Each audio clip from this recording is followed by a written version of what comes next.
Hola a todos, soy Lourdes Resach y voy a ayudaros a revisar las preguntas de cuidados paliativos que han aparecido en el examen de este año. Desde que se aprobó la ley de eutanasia, todos los años aparece alguna pregunta de este tipo. Realmente son preguntas muy fáciles de responder si tenemos claros los conceptos.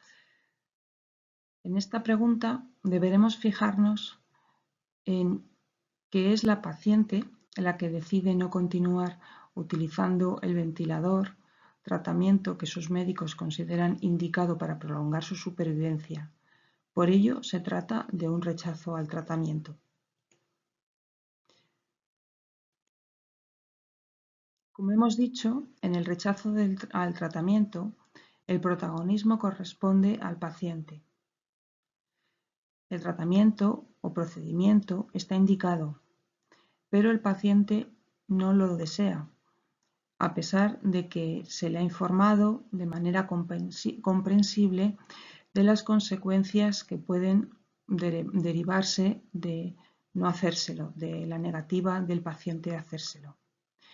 En cambio, en la limitación del esfuerzo terapéutico, que aunque así lo pone en la pregunta, sería más correcto hablar de adecuación del esfuerzo terapéutico, es el profesional sanitario el que considera que debe retirar o no iniciar una serie de medidas terapéuticas porque considera que en la situación en la situación concreta en la que está el paciente ya son inútiles o fútiles.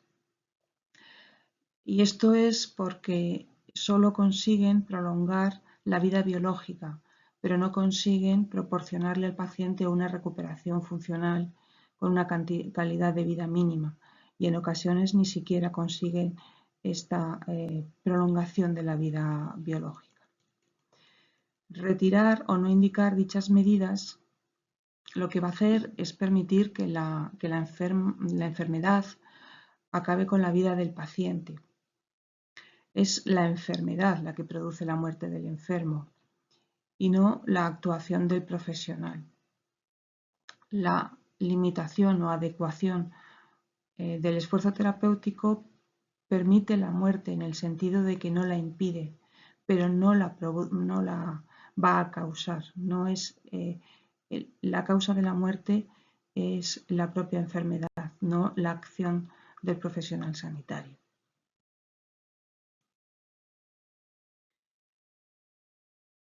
En cambio, en la eutanasia, según la Ley Orgánica 3 de 2021 de regulación de la eutanasia, la definiríamos como el acto deliberado de dar fin a la vida de otra persona, producido por voluntad expresa de una persona y con el objetivo de evitar un sufrimiento. Va a requerir, por un lado, que exista una acción deliberada para dar fin a la vida de la persona. Pero esto es porque haya una petición informada, expresa y reiterada en el tiempo de esa persona. ¿Por qué lo hace? Porque tiene un sufrimiento, que es lo que la ley denomina el contexto eutanásico, y además que sea aplicado por personal sanitario. Si no es así, ya no se trataría de una eutanasia.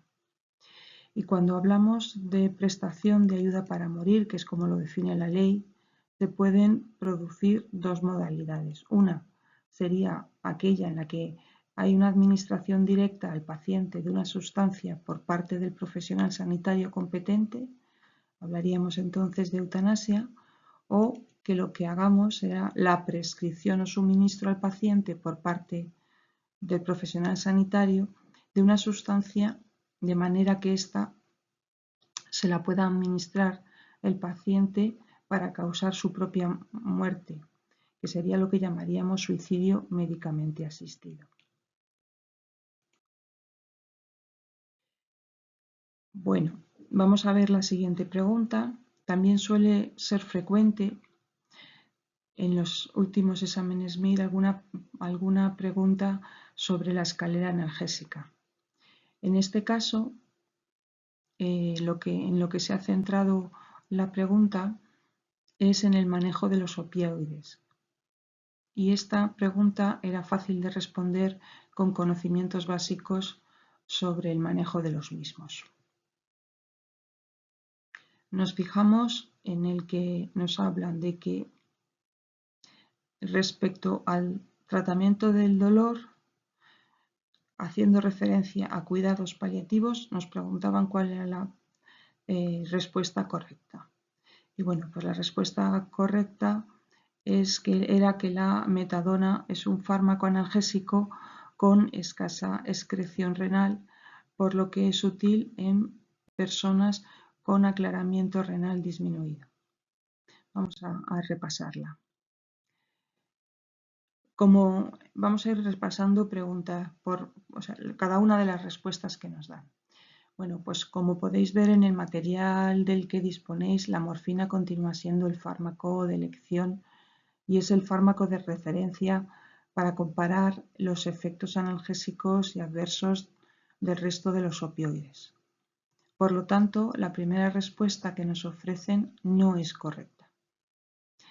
La segunda respuesta que nos dan pues tampoco es correcta porque la adicción no es un problema creciente en pacientes que precisan morfina en su fase de final de vida, y menos aún cuando empleamos fármacos con efecto de larga duración, como la metadona o la morfina de liberación prolongada. Sí puede haber cierto riesgo, por supuesto es mayor que con estos otros fármacos, cuando lo que utilizamos son fármacos de acción muy rápida como el fentanilo transmucoso. Por lo tanto, la segunda respuesta tampoco era correcta. Vamos con la siguiente respuesta. El dolor no irruptivo y de carácter crónico debe tratarse con fármacos con vida larga o con una galénica de liberación prolongada para que cubran el mayor número de horas posibles en las que el paciente tenga el dolor controlado sin que tenga que estar repitiendo la dosis del fármaco con mucha frecuencia. En cambio, para el dolor irruptivo será necesario utilizar fármacos con un rápido inicio de acción como el fentanilo oral transmucoso. Es importante, cuando vayamos a elegir un fármaco, conocer su farmacocinética y conocer la farmacocinética de los diferentes opioides y también las características del paciente. En el caso de que tengamos un paciente que tenga una insuficiencia renal, deberemos elegir un opioide cuya excreción dependa menos de esta vía, de la vía renal, y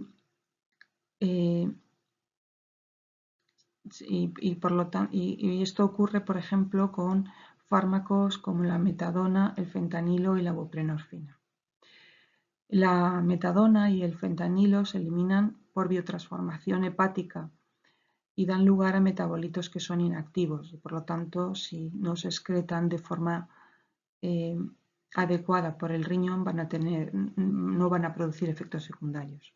Y por otro lado, la buprenorfina se elimina inalterada fundamentalmente en las heces, aunque también puede tener también una transformación hepática. Por lo tanto, son estos tres los fármacos a elegir en caso de tener una insuficiencia renal.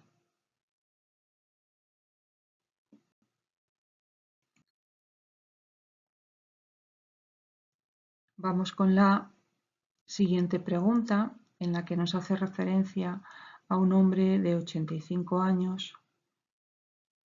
que tiene una enfermedad de Alzheimer que nos dicen que es grave y que en los últimos 6 meses ha tenido frecuentes ingresos por infecciones que han sido tratadas con antibioterapia de amplio espectro, con los que se han conseguido una mejoría clínica.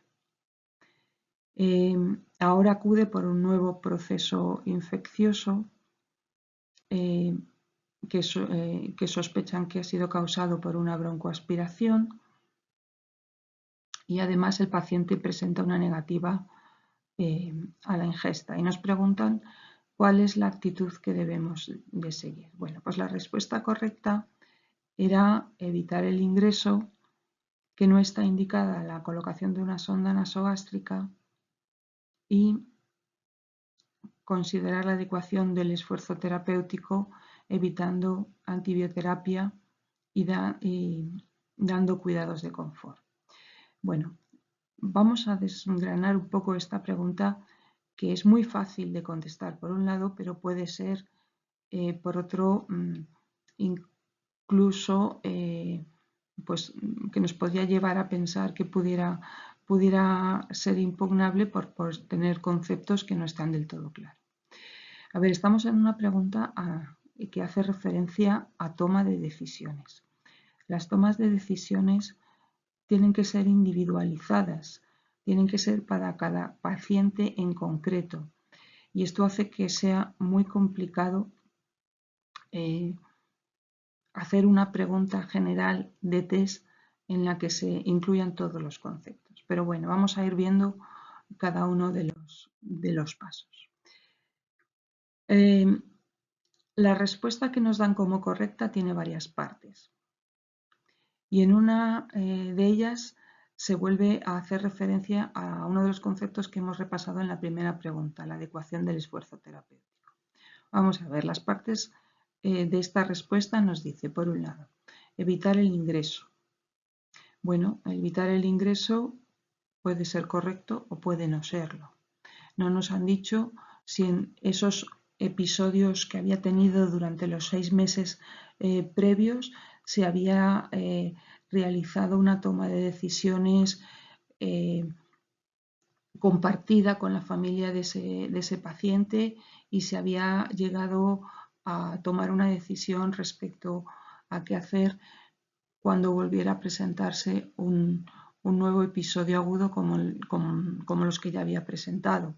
Además, nos dicen que en las ocasiones anteriores, con antibioterapia de amplio espectro, el paciente había mejorado. Por lo tanto, bueno, pues podemos pensar que evitar el ingreso pueda ser dudoso.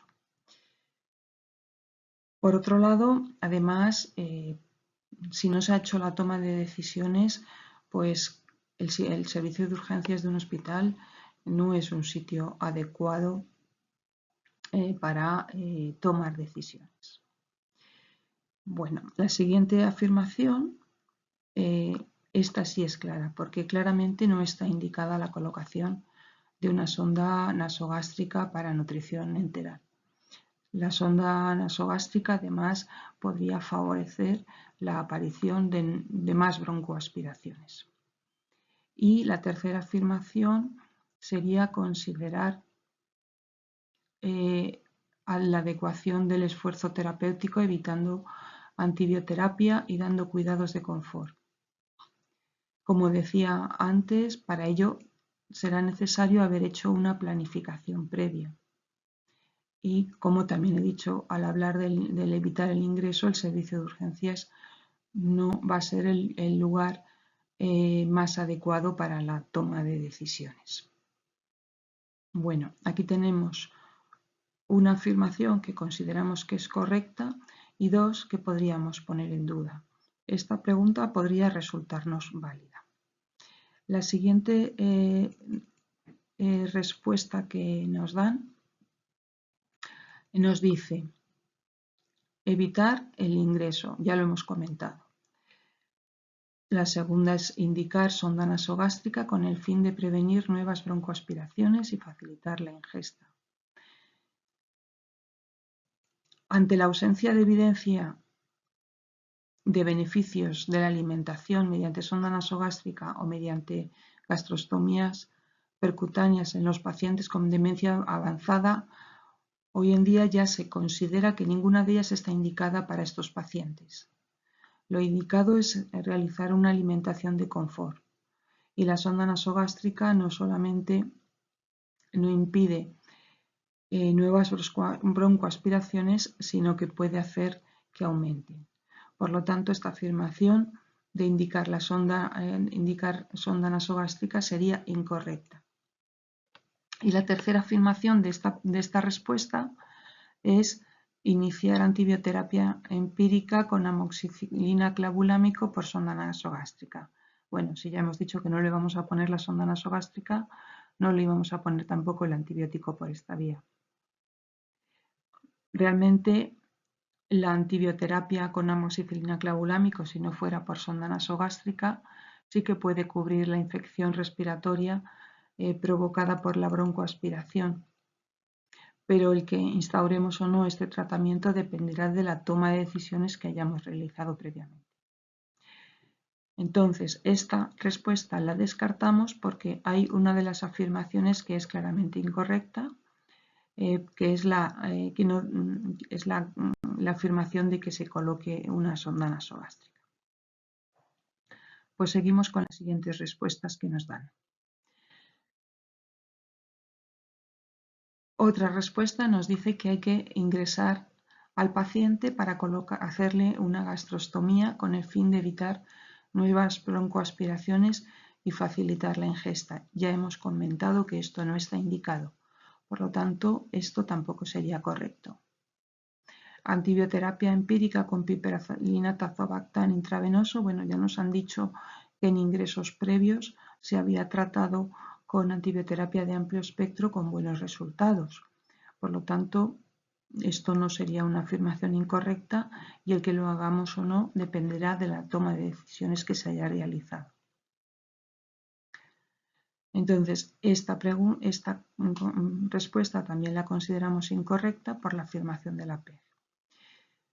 Y la última respuesta que nos dan es que habría que ingresar al paciente para realizar antibioterapia empírica con piperacilina tazobactam. Ya hemos comentado que dependerá de la toma de decisiones,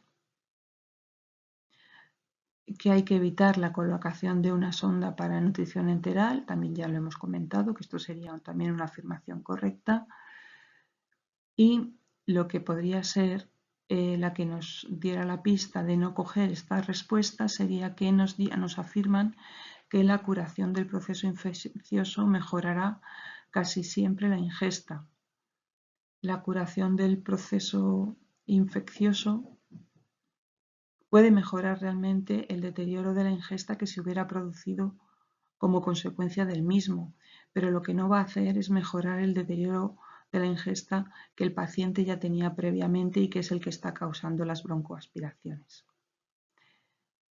Por lo tanto, esta afirmación es la que nos debe hacer pensar que esta respuesta no es correcta, pero podría resultar dudosa, ya que sí que es cierto que al mejorar el proceso infeccioso, la total negativa a la ingesta que tiene el paciente en ese momento o la imposibilidad para la ingesta, porque a lo mejor tenga un delirio hipoactivo, podría mejorar algo al revertirse el proceso infeccioso. Aunque, como ya digo, lo que nunca va a conseguir es conseguir que el paciente vuelva a tener una ingesta normal. Bueno, pues por eso la respuesta que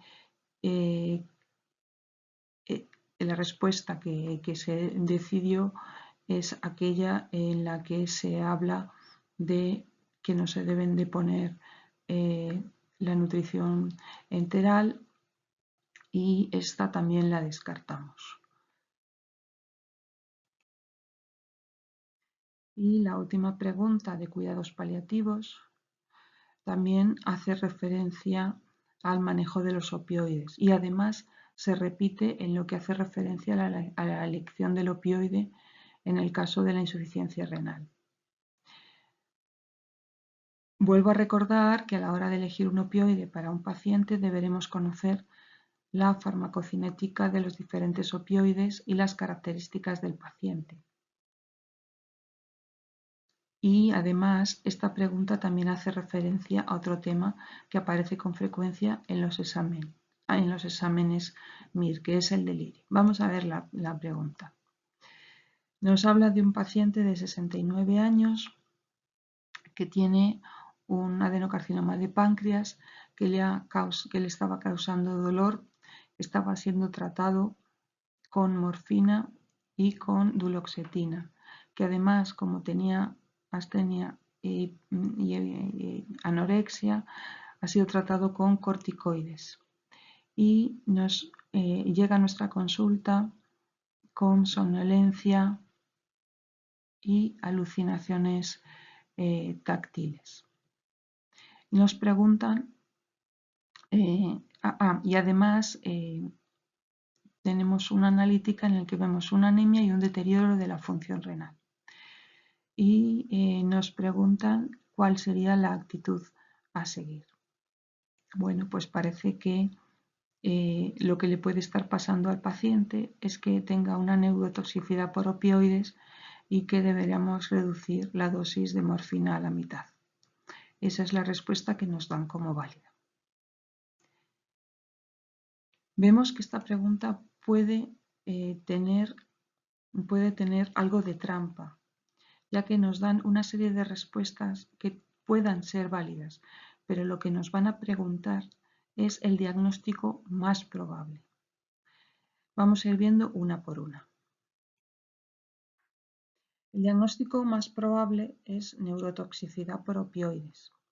Dado que el paciente ha sufrido un deterioro de la función renal y que la morfina tiene un metabolito neurotóxico que se elimina por esta vía y que la clínica que presenta el paciente es compatible con neurotoxicidad por opioides, tiene una somnolencia intensa y alucinaciones táctiles, pues este va a ser el diagnóstico más probable. Sin embargo, bueno, pues yo discrepo con los que han hecho esta pregunta porque mi actitud no sería reducir la morfina a la mitad como indican los autores, que no está mal, pero a mí me gustaría más sustituir la morfina por otro opioide que no tenga metabolitos neurotóxicos de eliminación renal como puedan ser el fentanilo o la metadona. Esta discrepancia no hace que considere que esta respuesta no pueda considerarse correcta. Vamos a revisar el resto de las respuestas. Dado que estamos buscando el diagnóstico más probable, no sería correcta la respuesta 1, dado que el cáncer de páncreas puede metastatizar en el cerebro, pero lo hace con poca frecuencia. Y por lo tanto, bueno, pues podríamos realmente realizar el TAC y aumentar la dosis de corticoides, pero esto no sería lo primero a hacer. Esto sería habiendo descartado otras causas de lo que le está pasando al paciente. La siguiente afirmación hace referencia a la psicosis inducida por corticoides. Realmente los corticoides pueden producir un cuadro psicótico, pero este suele caracterizarse más por ser de hiperactividad. El paciente presenta ansiedad, agitación psicomotriz, insomnio y menos hipoactividad, como es lo que presenta nuestro paciente. Y por último, pues es cierto que lo que presenta el paciente parece ser un cuadro confusional agudo hipoactivo. Esta afirmación parece correcta, pero lo que no es correcto es el tratamiento que proponen para ello, ya que el tratamiento de los cuadros confusionales debe ser el tratamiento de la causa que lo ha provocado. Siempre que podamos, claro, no todas las causas son reversibles, pero la mayoría de las veces podemos por lo menos intentarlo. Y si la causa es la toxicidad por opioides, lo que tendremos que hacer es ajustar el tratamiento opioide para revertir el delirium.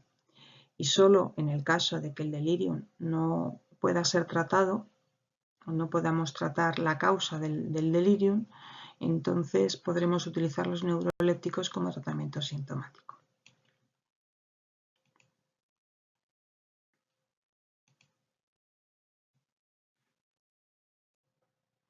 Espero que estas explicaciones que os he dado de las respuestas que indican que son las correctas os hayan resultado útiles.